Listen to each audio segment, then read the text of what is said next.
In the heart of Berlin, 1913, where the tension of a brewing world war simmered, a group of time travelers from 2024 materialized in a narrow alley. Their mission was one of audacity and desperation. Intercept Adolf Hitler before he enlisted in the German military, and in doing so, potentially rewrite history to Dr. Alara Vance, a historian with an obsession for unraveling historical atrocities, led the team. Their plan was simple but bold.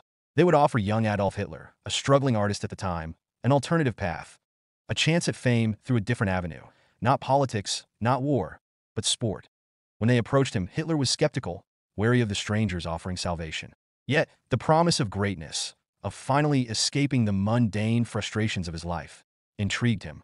They transported him to 2024, a future unlike anything he could have imagined, where the towering steel and neon of New York City gleamed in stark contrast to the cobblestone streets. He knew that it was here that Dr. Vance made her pitch. Boxing, she said, will be your outlet. It can offer you the fame and respect you've always desired. But in return, you must promise one thing: no genocide, no war, no atrocities. You must forsake the path history claims you walked. Hitler, eyes wide with the future sprawling before him, solemnly agreed. I swear, he murmured. No death. No destruction. Training began immediately, but it was anything but easy. Hitler, rebranded as a hit, entered the world of boxing with no athletic ability to speak of.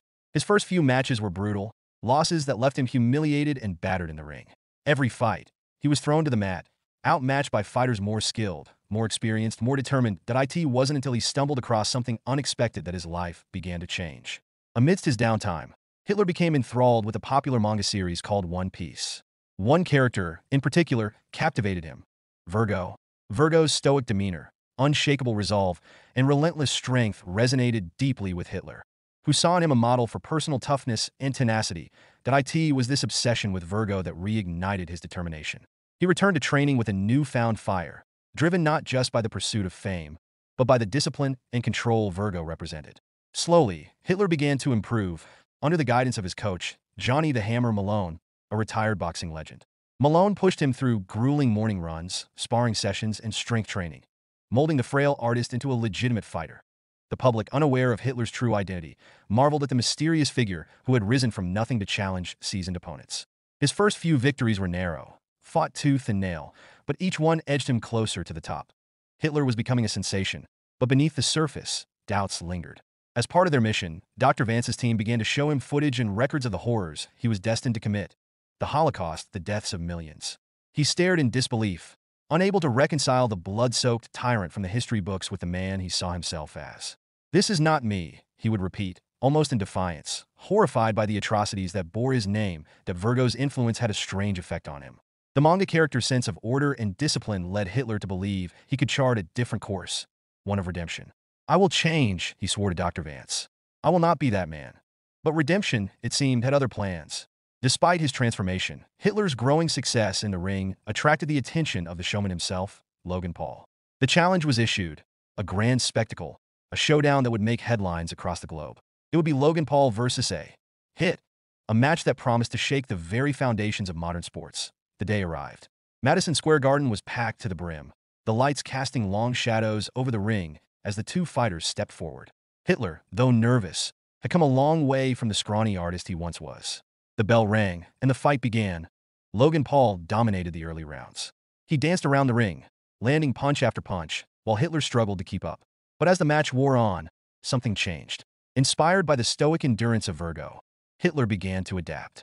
By the 8th round, he had found his rhythm, absorbing Paul's hits and countering with precise strikes of his own. The crowd, once doubtful, began to cheer him on. In the final round, Hitler landed a devastating right hook, a move Malone had drilled into him, sending Logan Paul crashing to the mat. The arena erupted. Against all odds, Adolf Hitler had won. Back in the locker room, amid the flurry of celebration, Dr. Vance approached him. You've changed, Adolf. You've proven you can be something more. But now it's time to return. Your past awaits. The time travelers prepared to send Hitler back to 1913, armed with the wisdom of the future, hoping that his newfound path of peace would alter the course of history. He promised again, I will not commit those crimes. I will change everything. They activated the machine, and Hitler disappeared into the past. Back in 2024, the team anxiously checked the historical records, expecting to see the Holocaust erased, World War II averted. But to their shock, nothing had changed. The Holocaust had still happened, History had remained exactly the same, that IT was then, that a chilling realization dawned on them. Perhaps the Holocaust, the war, and all the horrors attributed to Hitler were a fabrication. History itself could have been rewritten or manipulated in ways they hadn't anticipated. Had their mission failed? Or had history always been a grand illusion, hiding a darker truth? The unsettling answer lingered in the air as they pondered the possibility. What if the atrocities were never real to begin with? The shock rippled through the team and the world, leaving the unsettling question. What if everything they knew about history was a lie?